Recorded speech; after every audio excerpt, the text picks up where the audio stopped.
ప్రభునందు ప్రియులైన మీకందరికీ యేసుక్రీస్తు ప్రభువారి నామములో శుభవందనాలు తెలియజేస్తూ ఉన్నాం. దైవజనులు బ్రదర్ భక్త సింగ్ గారి పరిచర్యలో నుండి అలసిన వారిని ఓరడించు మాటలు. మార్చి 21. పవిత్రురాలైన కన్యకనగా ఒక్కడే పురుషునికి అనగా క్రీస్తుకు సమర్పింపవలనని మిమ్మను ప్రధానము చేసి తిని. కొరింథీయులకు రాసిన 2వ పత్రిక 11వ అధ్యాయం 2వ వచనం. మనము తిరిగి జన్మించినప్పుడు గొర్రెపిల్ల రక్తము ద్వారానే మన పాపములు క్షమించబడి కడగబడును. గొర్రెపిల్ల రక్తము ద్వారానే అనుదినము మనకు అంటిన అపవిత్రత నుండి శుద్ధి చేయబడగలము. సాతాను ఎడతెగక ఏదో ఒక పాపమును మన జీవితంలోనికి తీసుకొని వచ్చుచూ ఉండును. ఎందుకనగా మనము శరీరంలో ఉన్నంత కాలము మన ప్రాచీన స్వభావం మనలో నుండును. ఈ భూమి మీద మనము పరిపూర్ణులము కాలేము.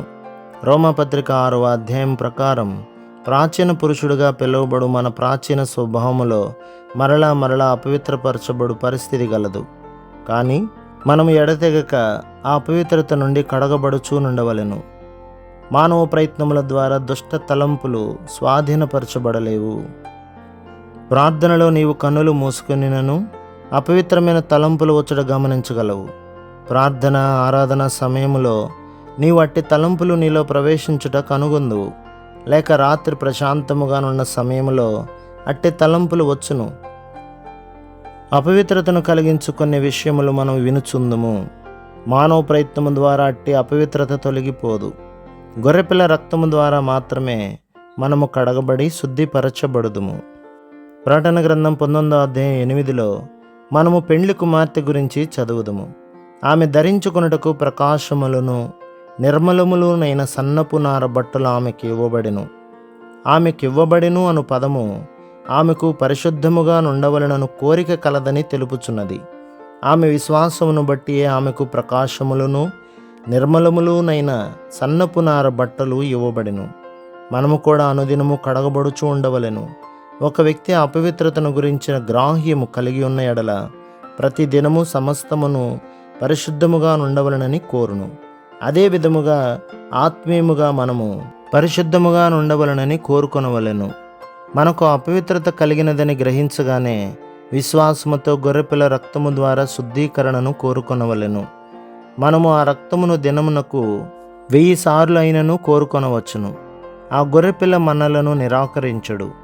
మనము ఎన్నిసార్లు ఆయన యొద్దకు వెళ్ళినను ఆయన మనలను కడుగుటకు ఇష్టపూర్వకముగా సిద్ధముగానున్నాడు.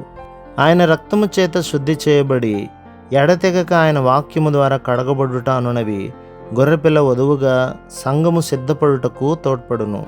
కొరింథీయులకు రాసిన 2వ పత్రిక 11వ అధ్యాయం 2-3 వచనములలో విశ్వాసులను పవిత్రురాలైన కన్యకగా ప్రభువైన యేసుక్రీస్తుకు సమర్పించుటను గూర్చి పౌలు చెప్పుచున్నాడు. భార్య యొక్క అపనమ్మకత్వపు ఒక్క తలంపు భర్తకు ఎంత బాధ కలిగించును. ఆ విధముగా మనము ఏ మచ్చ లేకుండా ప్రభువుకు సమర్పించబడినట్లు సిద్ధపరచబడవలెను. ఆయన దగ్గరకు వచ్చిన తర్వాత మనము అపవాదికి గాని వాని అనుచరులకు గాని కొద్ది స్థలమిచ్చుటకైనను అనుమతించకూడదు. అంతేగాక చిన్న అపవిత్రత కూడా మనలో నుండకుండా చూచుకొనవలెను. మనలను కడిగి పరిశుద్ధముగా నుంచుటకు మన ప్రభువు సమృద్ధి అయిన ఏర్పాటును చేసి ఉన్నాడు.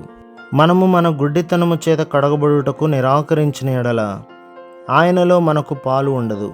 యోహాను సువార్త 13వ అధ్యాయం 8. ఒక విశ్వాసి ఏ అపవిత్రత విషయమైనను చాలా జాగ్రత్తగా నుండవలెను.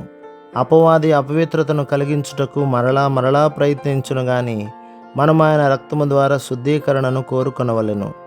ఒక తప్పుడు సంఘము ఒక వేశ్యతో పాపములో జీవించు స్త్రీతో పోల్చబడినది. తప్పుడు సంఘములోని ఆచారములు ధూపము వేయుట, విగ్రహారాధన చేయుట, ఆత్మీయ వ్యభిచారం అనుట సరికాదా? వారి భవనములన్నీ వీటితో నిండి ఉండును. వీటి ద్వారా ఇంకను వివిధములైన ఆచారములు, కట్టడలు, అలవాట్ల ద్వారా ఆత్మీయ వ్యభిచారము అనుదినము జరుగుతూనే ఉన్నది.